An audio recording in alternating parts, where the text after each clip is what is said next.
আসসালামু আলাইকুম। আমাদের ছাদ বাগানে শীতের কাটা মুকুট কিছু ফুটছে।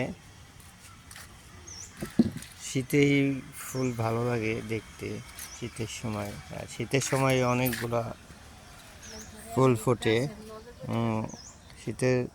শীত আসলে অনেক গাছই ফুল ফোটে। শীতের সময় মনে হয় যা ফুলের সিজন। শীত আসলে দেখি যা প্রায় 90% গাছেই ফুল ফোটে। আবার কিছু ফুল আছে যেগুলা শীতে ফোটে না, বর্ষায় ফোটে। তাই হাতে গোনা অল্প কিছু ওরকম।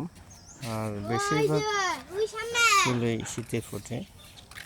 এগুলো সব কাটা মুকুটের কালেকশন। আরও আছে, দেখাচ্ছি।